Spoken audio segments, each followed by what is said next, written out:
okay, so the Niners have other needs. One of them is wide receiver.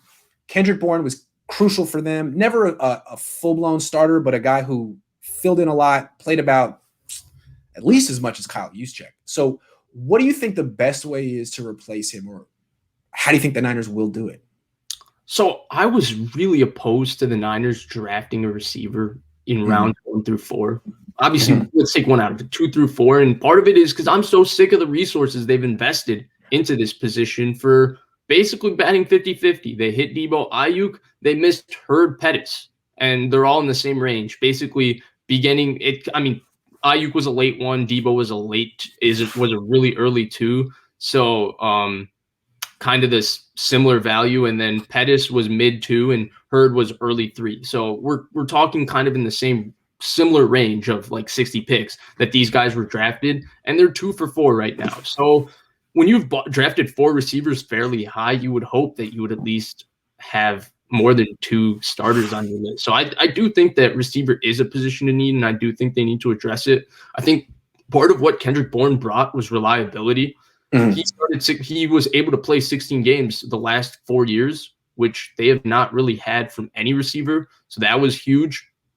And I feel like his drops, it was like one of those things where when Kendrick Bourne drops a pass, everybody remembers it. I think he was a kind of a prisoner of bad timing, where his drops were just more memorable for people. But I do think he was reliable in the sense that he made a lot of big third down catches, and he made a lot of big red zone catches that I think go under the radar because people think all he did was drop them, when in reality was he also made a lot of big catches for this team. So from that standpoint, I do think he needs to be replaced. I've been coming around to that idea.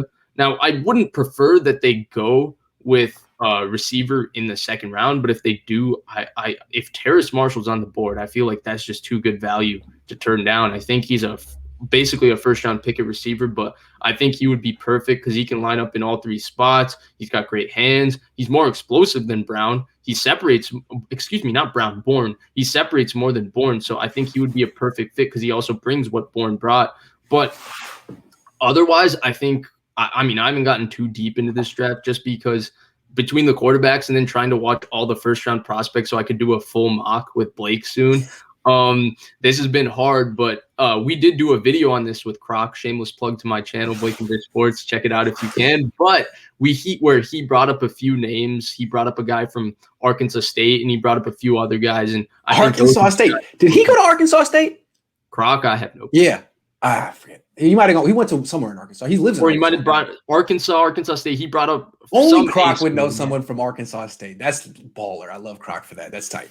Anyway, look, we were on the phone the other day. I was saying I think they're going to take a wide receiver in round 2. I mean, they gave Kendrick Bourne a second round tender.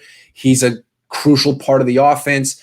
But the more I think about it, I don't know. I mean, they have these wide receivers I forgot about. They signed Mohamed Sanu.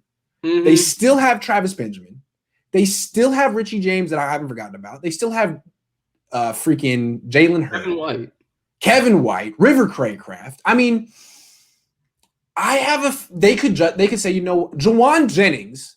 They have a ton of bodies there, and they could say, you know what, we don't have to take a wide receiver in round 2. We have other needs. We'll take one in day 3 and add them to the mix of people who could step up. So my thing is, and I think that line of thinking is where I originally was, and I kind of still lean that way. It was just a question I thought was so draft specific. Yeah. I think the big thing is what the Niners need is a veteran receiver. They need someone reliable, right? And the thing with Mo Sanu is at this point, we don't know what he has in his legs because Mo Sanu looks heavy running down the field because he looks like a guy that's legs have taken a beating over a 6-7 year NFL career of being a good player. Travis Benjamin is going to help the return game, I think, and I think he's actually going to be a contributor. I think the big thing is that Travis Benjamin is not the Kendrick Bourne replacement. Like Richie James. He's more like a Taylor Gabriel type. Right. Yeah. I think Richie James is a really good player, but again, he's not Kendrick Bourne replacement. No. I've heard some very positive things about Kevin White. Very positive.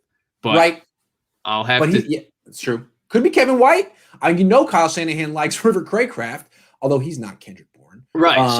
So I think River Craycraft isn't making the team. I think he's practice squad right away, right here, right now. But Kevin White could be that guy, but can you rely on that? Same thing with Jalen Hurd. So if you're drafting a guy, you're just bringing in another uncertainty to a position Also, where you have Juwan a Jennings. bunch of uncertain bodies.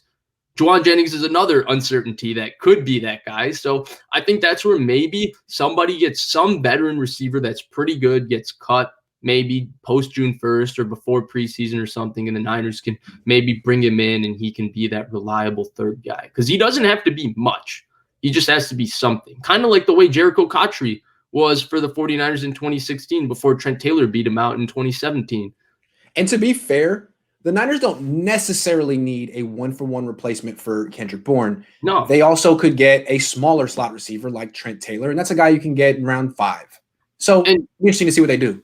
Yeah, 100%. And part of the reason we keep stressing the replacement of Kendrick Bourne, honestly, I was thinking about this, is because every single person is uncertain whether Deebo Samuel and Brandon Ayuk can both play 17 games. Right. That's what it is. That's what it comes down to for sure. Yeah.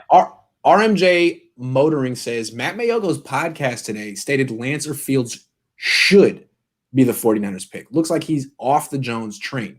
How's the stinger? Stinger's great. There's difference between should and will.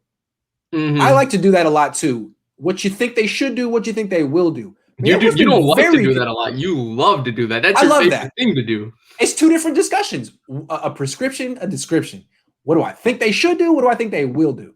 He's saying he's been very, very consistent. He thinks they're going to take Mac Jones. Mm-hmm. But now he's sort of not hedging his bets, but this is a new topic, what they should do. And I agree with him, man. Take the risk. You're Kyle Shanahan. Go for it. But I understand that. I think what's your reaction to? I didn't hear the podcast. Yeah, so I would love to hear the context of what he's saying. Because, I'm not doubting whether he said it or not. RMJ Motoring definitely believed in the quote and all that. I just love to see, was he phrasing it from the standpoint of, I think that's who they should take, or I think they should end up taking one of those two, because both of those two sentences have different meanings, and we'll see. But for the most part, he's been it's funny because the beat everybody, I don't know, Grant's been Kyle Pitts. Kawakami has been Justin Fields. Mayoko has been Jones. Rest of the beat has been Lance. So it's like nobody's really knows. Everybody's just taking a shot with one guy. Dude came on my Cohn Zone the other day and said he put $100 on the Niners taking Kyle Pitts, and I think he's got plus 1,500 odds. So I'm hoping they take Pitts just for him. Yeah, I guess he's just got $100 to spend like that, huh? That was me 2 weeks ago at the craps table in Tahoe, man. I never lost $100 so fast. I was like, well, that was really fun. And then when they took my money, the guy gave me a look. It's like, hey, no risk, no fun. I was like, man, you stand here and you no lose risk, $100. no biscuit. Bruce, thanks, man. Appreciate it a lot. When you put it in that perspective, losing $100 is a lot more fun.